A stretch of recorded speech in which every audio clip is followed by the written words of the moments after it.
Users of Reddit, what's the worst example of poor financial choices you've witnessed? Married couple I know have never held down jobs. The guy keeps getting fired and the girl keeps quitting because of various reasons. My mother-in-law felt bad for them and let them move into her basement for peanuts for rent. Man lost his job again, woman got pregnant. Had the baby, quit to take care of it. My too kind mill gave them a couple months of no rent to get back on their feet. When the guy got a job again he kept making excuses about rent. Trashed her house, never paid. She eventually evicted them for unpaid rent and damaging property. They still went to Disneyland. They go every year, they said. My mother-in-law is taking them to court. Edit, they did have a signed month-to-month lease with my mother-in-law. Dude at work had the power shut off at his house. He moved his pregnant girlfriend, her child, and himself into a hotel room. It's not a Super 8 or Motel 6. It's costing them $120 per night to live there. His excuse is that to get the power on they're going to have to pay like $500 plus. When he told me this, I offered to give him one of my shifts, bartending, so he could make an easy $150 to $200. I didn't want to give it up, but I wanted to help the guy out. Nah man, I really need a mental day. A mental day? Like, you need a money day. How long are you going to be able to live in that hotel before you're out of money? Like 2 more days, but dude I just need a day off. The girlfriend doesn't work because she's pregnant. That dude is probably homeless now. This was Wednesday. Edit, wow, rest in peace inbox. Didn't expect this to explode. I work later today and assume I will run into him. To answer a couple of the questions. His girlfriend has the kid. It isn't his. So he's taking care of her and her daughter financially. His girlfriend is choosing not to work. He validates it by saying that her morning sickness is so bad that she can't, however she will chill in their car in the parking lot of our work for an hour at a time waiting on him to get off. His excuse for the high electric bill was leaving one light on all month. When asked if it was a flood light, he said yes. Still, I don't think he's suicidal or depressed. He's just young and in over his head. They have no family locally according to him and don't have any family to help financially. I presume the manager of the restaurant will help bail them out financially. We'll update after today's shift. Surprise still at the response. Update, manager gave him the money. My mom got a decent inheritance from my grandma passing, but instead of paying off her house, on which she's almost been foreclosed, or fixing her car, which is now gone because the head gasket blew, she decided to put in a deck, redo her kitchen, and buy some weird cabin out in the middle of nowhere. Which aren't necessarily terrible ideas, but why she didn't choose to service her insane debts before making upgrades doesn't make any sense to me. Is your mom my mom? Mine spent $160K from an inheritance renovating her house that she hadn't paid off. She just sold the house for under $100K. I'm still so mad about this and that $100K barely paid off the mortgage. She basically flushed $154K down the toilet. She signed a 24.99% 5-year car loan. Not long after, she ran back to her ex-husband because she couldn't afford rent. He said no, which is coincidentally one of the best financial choices I've witnessed. My brother did something similar. He trashed his credit somehow. Can't remember. Needed a car. Got roped into this 18% 5-year loan and he was required to make biweekly payments, which I've never heard of. About 6 months after this he actually found a better paying job, never thought he would, and he realized he needed to make the best of this salary. He also stopped drinking, which helps. I mentioned he needed to refinance that bitch for a lower rate cause that's ridiculous, or find a cheaper reliable car for the time being. He's bouncing back, which is good, but rates and payment schedules like that was crazy to me. I think my truck rate is 2.75%. 2 friends that are in their 30s spend $75,000 on their wedding while still living in their parents' basement. Dude, in some parts of the country, $75,000 is an entry-level home. My wedding cost us $8,000, and most of that was venue and catering. Edit, I feel a need to hijack my own comment. Lots of people are asking how I got a nice home so cheaply, and the answer is rural America. I've wanted to do a post about this for a while, and since this is getting some traction, I've moved my comment about USDA loans up here for visibility. Please remember, just because you get a USDA loan, does not mean you have to be a farmer or rancher or anything like that. First, I live in Dallas-Fort Worth Metroplex, Texas. For the record, my home is a 3/2 brick home on slab foundation, on a fairly heavily treed lot that's almost an acre. We paid $97,000 for it. Using this map, you can see your eligibility nationwide. If you zoom in, you'll see that the tan areas are ineligible, and the white areas are open to USDA financing. As someone else mentioned, the zoning is crazy. For instance, you may get a property that's eligible, but a block over, there are none. My ex-wife would open a credit card and do a balance transfer to pay off another credit card. Then max the old credit card again. She did this over and over without my knowledge, eventually racking up about $15,000 before I found out. Honestly, if it was a no-interest transfer with a no-interest teaser rate, I can see this making some kind of sense as a way to cheaply restructure debt. However, my guess is the ratio of people who do this effectively to those who are just bouncing debt around is 1 to 50. Pretty much every student I lived with in my first semester of university. One of my flatmates got the maximum maintenance loan and managed to blow his entire first installment on going out drinking. 100 pounds into his overdraft, he took a girl out on a date to a fancy steakhouse and spent another 150 pounds. All while being exploited by said girl. It was embarrassing to watch, especially after everybody around him was giving him monetary advice. Edit, bear in mind, I'm a first-year student as well. We're at a university in the Northwest with little to no nightlife surrounding it, and everything's cheap around here. It's more difficult than you'd expect to spend too much on a night out. Couples with ordering Domino's almost every night of freshers, I can only imagine this led into a deep pit of depression. I think I went out once a week between freshers and Christmas, and since then it's been less than once a month. But during that first period, I ended up so depressed because I could see my money draining. I can only try to empathize with students that have actually gone down that path. That's why a couple of his friends tried to have serious words with him, but he was pressured into spending by others. Go to the barracks of any army base in the US. The parking lot will be full of sports cars or modified SUVs, mainly Jeep Wranglers. Everyone in those barracks will have the newest phone and the newest gaming systems. The remaining money that they have is used exclusively for booze. Yes, that was me at one point. The dollar amount isn't going to be nearly as high as some of the other stories here, but I worked at a convenience store as a teenager. We had a few regulars that drank coffee and played dominoes. One guy, Earl, was pretty down on his luck. He had been laid off just a few years shy of retirement and was fixing lawnmowers to earn a living. Earl used to buy a few lottery scratch-off tickets here and there, but since he got laid off it was like one a day. He liked the big $5 ones. One day he comes in, buys his coffee and a scratcher, and wins $250. He is completely convinced his luck has changed, so he reinvests the $250 in more scratchers. He won $10, which he used to buy 2 more tickets, both of which were losers. That $250 could have gone pretty far towards paying bills, buying groceries, etc. I worked at a shady strip mall wannabe Hallmark type shop that happened to sell lottery tickets. There were some old retirees who would come in, buy a few scratch-offs, stand at the little blue plastic lottery counter, with built-in garbage slot, by the way, and scratch them. Some would trash them after they didn't win, come back up and buy more. Stand at that blue plastic counter, and scratch again. Over and over. Some, however, insisted on scanning each one in the machine, even if they knew they didn't win. They'd still buy more, too. It was quite amazing. Hundreds in a day, just scratched away. Not always the $1 ones, either. Some would get the $10 crossword ones and not even look at it, just scratch the entire board at once with the coin. I was a car salesman. I witnessed a lot of poor people buying cars that they could never afford, but felt they needed because it gave them some kind of status. I'm a banker, and if there's one thing I've learned the past few years, it's that there are 2 kinds of rich people, those that come in with furs and fancy cars, and those that come in looking like they just rolled out of bed. Guess which ones are seriously wealthy? My mom, who bought a desktop in 2001 for $800 and it's still not paid off. She now owes $1,300 for a computer that doesn't even work. And I'm the asshole that tells everyone. This is really awful. In Australia they made it illegal to charge more interest than what the product is worth. That's an awful situation. My ex-wife was complaining when we were married that I should be paying all of the bills since she couldn't afford to chip in at all.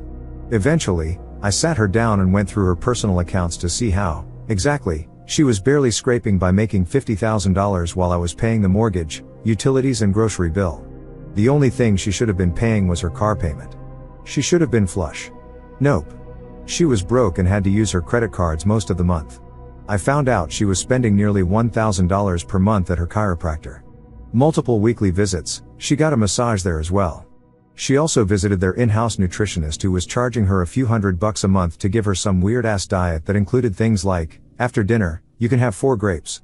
She also had a trainer at the most expensive gym in town and refused to switch to Planet Fitness because hers had a pool she never used. She was also hitting Starbucks multiple times a day, eating lunch out every day and buying clothes whether she needed them or not. And she was pissed because she felt I should be paying for her car loan. Why, you may ask? Because the receptionist where she worked was married to a cardiologist and he paid all of her bills. It wasn't right for the receptionist to be living a life of luxury while she was struggling to get by.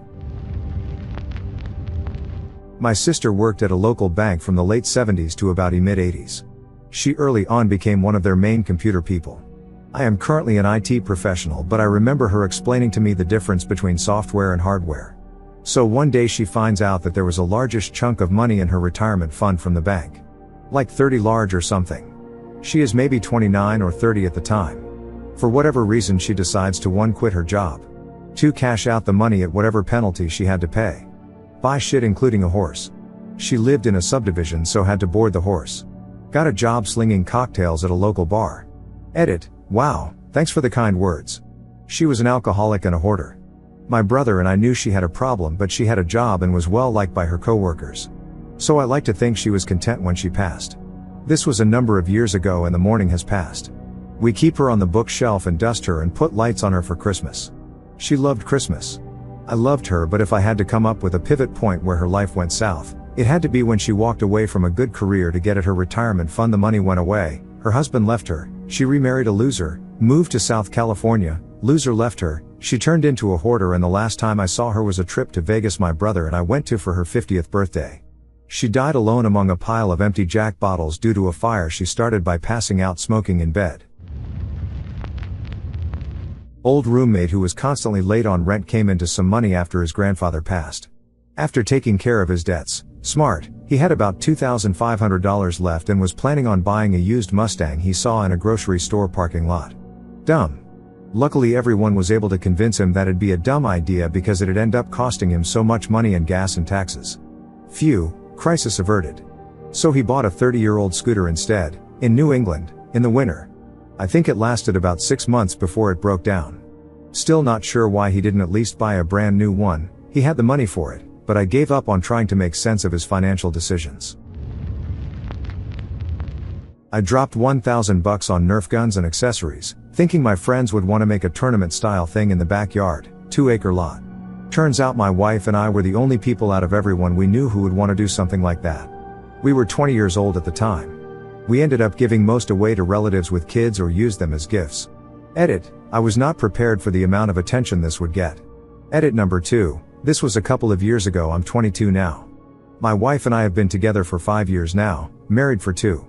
And since a lot of people are asking how I made this money, I've worked for an NDT company since I graduated high school. Specifically radiography and rope access. Girl I knew couldn't afford to maintain her 150k mile plus car, but bought 3 purebred dogs from breeders over 3 years. I'm still friends with this girl on Facebook since she's such a financial disaster. She lives off Social Security, bumming money off friends, and presumably tons of credit cards. All of her money goes to weed, theme parks, and the newest video games consoles, except when she puts them on layaway. She then cries out to Facebook about how she can't afford rent and the other tenants in her building are Satan incarnate. All while posting videos of her smoking weed, photos of her eating out, and live streams from theme parks. Her latest stunt is a thing of beauty. She was $50 short on rent. So she started a Facebook fundraising campaign. Nobody out of the 185 people she invited donated. She then begged for money, saying if she didn't get the $50, she was going to pack up and go be homeless in another expensive major city up north. Her friends, all sick of the shit, said either, get a job, excuses here. Sell your consoles, she said she did, recently put up videos of her playing on her Switch with brand new games, or go for it. She then left her apartment, went to be homeless, then asked her friends if anyone could hold her stuff. Nobody volunteered. One guy told her to fuck off in kinder words, and as far as I know she just wanders around theme parks, eats at decent restaurants, and aspires to be a huge Pokemon Go YouTuber and devotes all her free time to this goal. ETA, Forgot to mention a few other things. Her social security payment got cut. She threw a fit about this a week and ramped up the begging. She doesn't even have 300 subs to her full-time YouTube career, and all her videos are her doing Ask Me Anythings at theme parks and Pokemon Go. Her statuses are fucking impossible to read. It's a game among our friends to guess what the fuck she's saying. ETA 2, not sharing YouTube links. Sorry, but I can't guarantee people won't use it to troll her. All the thousands of women who spend $5,000 to start their own LuLaRoe business only to end up in debt with a bunch of ugly clothes months later. How do you not do 30 seconds of research on the company before spending that kind of money? They prey on a very specific group of people, and to put it bluntly, they're the people who don't know much about finances, or researching. I don't mean that they're stupid, just that they were never taught. I see a lot of young military wives get into it. I think those companies prey on them. Same for young moms, single moms, and any families where only one parent works. It's unfortunate, and you can't really talk them out of it. It isn't worth the argument. I simply tell people to not purchase product from them, as that just encourages it. Lent my friend $100 to pay rent. 2 days later, she makes a Facebook post about all the cool items she's picked up at a flea market specializing in rock and roll paraphernalia. She did not make rent. I'm assuming she also probably never paid you back? Oh wow, you must be a psychic. I ended up telling her it was a gift after her next Facebook post, which was a picture of herself crying with the title, "Have to move out tomorrow, but believing in God's plan for me." So I guess I was part of God's plan. My wife's daughter and husband were unable to support themselves without help and moved in with us. Later on I heard they were considering a vacation timeshare. Basically their plan was to use this thing and take many luxurious vacations. Setting aside the fact that the monthly payment alone was irresponsible for someone who already had failed to support his family, it's a timeshare. Anyway, they found out the fine print required that they travel to another state to do a 3-week course, which cost money, to teach them how to use the timeshare. Later on, I referred them to a legal service that helps people escape these arrangements, and of course, just like when I warned them not to buy the timeshare, they knew my advice was horrible and stupid and that it was the last thing they would do. To date, 5 years later, they still have this timeshare and have not been able to use it once. But $400 a month goes to the people who sold it to them. No rent to me, no help on groceries. But a perfect stranger, yeah, he gets the $400 per month. Of course he does. Why give it to an asshole like me? I mean, what do I know? I'm just the guy who has kept them from being homeless for 5.5 years now. I couldn't possibly know about how to take care of a family financially. 2 families actually. Dude, you gotta cut that cord at some point. Kick them out. Make them sink or swim on their own. If they're really that irresponsible, you're honestly doing them a disservice by shielding them from the consequences of their actions. I know that's difficult to hear as a parent, but sometimes they have to go through pain and hardship before they really understand the ramifications of their actions. The fact that he calls them his wife's daughter and her husband makes me think he doesn't consider them stepchildren. I'm gonna guess OP's wife is the one enabling them. Correct. It's complicated, which is a fancy term for I'm complicit. I love my wife to bits. This is her daughter. Add to that this though, her daughter, and her daughter's husband and the mother-in-law, all love me to bits and I love them.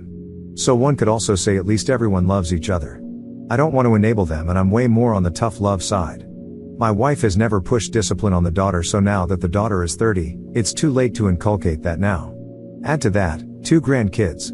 Do I like coming home and having a 3-year-old and a 1-year-old run up to me to hug me? Yeah.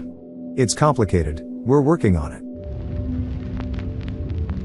Well, I guess it's technically the best example of poor financial choices, but here it is. Spoiled 30-year-old niece, by marriage, was given a choice by her father during her engagement, $50,000 for a wedding or $50,000 down payment on a new house.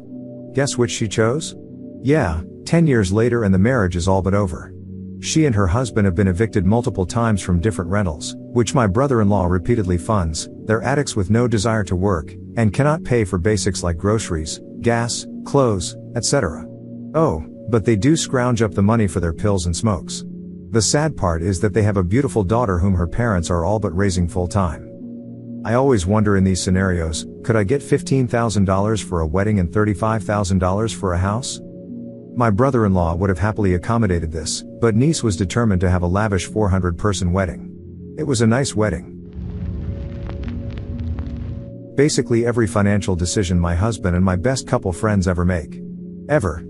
First, when they were engaged, they started having problems, so the soon-to-be wife moved in with my husband and I, over 300 miles from her fiancé, to go to college to finish her art degree that she had started years prior, and still owes copious student loans on. She takes out another loan for 4 times what she actually needs to pay her tuition.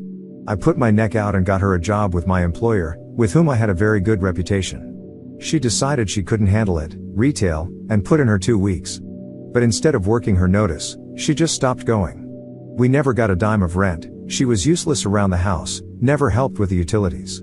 All the while, she planned her wedding, putting deposits on venues, buying silk flowers, her gown, etc. We got fed up and told her she needed to leave after a year of this crap. So she moves back in with her fiancé, who lives with his parents, because he has a $900 truck payment because he's upside down 3 times over, kept buying vehicles he couldn't afford and trading them in a year later. She can't stand his parents and insists they move out. So instead of renting or buying a home, they buy a 30 feet fifth wheel travel trailer, and park it on his parents' land, so they don't have to pay utilities or rent, just the trailer payment. The wedding ends up costing almost $30,000, which I know isn't bad for a wedding nowadays, but neither of their parents helped, and she's unemployed. After the wedding, she refuses to get a job for nearly 8 months because she needs to work on her art, and finally gives in and starts working front desk, night shift, at a hospital in a bad part of town. Gripes and bitches that she hates her job and wants to quit constantly. But they're the only ones who will hire her, because the only real job she's ever had was the one I got her, and she certainly wasn't getting any references there. She manages to convince husband that she wants to move back to the town where my husband and I live, so he puts in for a transfer at his job, she quits hers, and they pack up the trailer and haul it here, and decide to live in an RV park, after a brief stay in our backyard. They get behind on the rent at the RV park, which is only $300 a month, all utilities included by the way, and he has some kind of existential/midlife crisis, comes home bawling that he can't handle his job anymore, and that he quit, no notice, at a job that he'd had for 12 years, almost halfway to retiring from, that paid over $30 an hour. They pack the trailer back up, move back onto his parents' land, leave the RV park debt behind them unpaid, and he ends up working at the tire center at Walmart. Amidst all of this, he comes clean and tells wifey that he has 4 high-limit credit cards that are all maxed out, totaling almost $40,000 in debt. She decides that she needs to get a job again, but that she can't make the money she needs to make because she has no real-world experience, or a job she's been able to keep for more than 6 months. They decide the solution to this is to send her back to college to become a nail technician, and to pay for it with a brand new, high-interest credit card. Fast forward a year, she's graduated and licensed, but still can't find a job. He's gone back to his original career in construction but makes way less now at a competitor. Her student loans have exhausted all of the options for forbearance due to unemployment and are now in collections. And to top it all off, their house is falling apart, because travel trailers aren't meant to be lived in full time, and they still owe $14,000 on it. They live in the mountains where it's still snowing frequently, and they have no heater, and are making do with electric space heaters, despite all of the drafts and the fire hazard. Oh, and they're actively trying to get pregnant. Their finances are literally a dumpster fire. I have plenty of other friends that I don't mind helping and lending money to, because those friends make good decisions. These 2 have been blackballed from our list of people we are willing to assist, because every time we try to help, they just dig in deeper. I see no way out for them except bankruptcy. This is a combination of poor financial choices and being naive. Back in the early 2000s I was leader of a clan in a well-known MMO. Through lots of time and effort we grew the clan to around 2,000 members. I knew a lot of them on fairly personal terms, but one memory sticks out. A man who I will call Scar, he seemed scarred by life, had been through a very difficult time and was still going through troubles. He had been recently divorced, lost custody of his kids, lost his job, and his prospects in a Midwestern US city were not looking bright. Scar had decades of experience and training as an HVAC technician, heating, ventilation, and air conditioning engineer, not sure which. During this period, he played the game and worked hard to level up in real life, too. He was constantly taking courses for new certifications and new opportunities.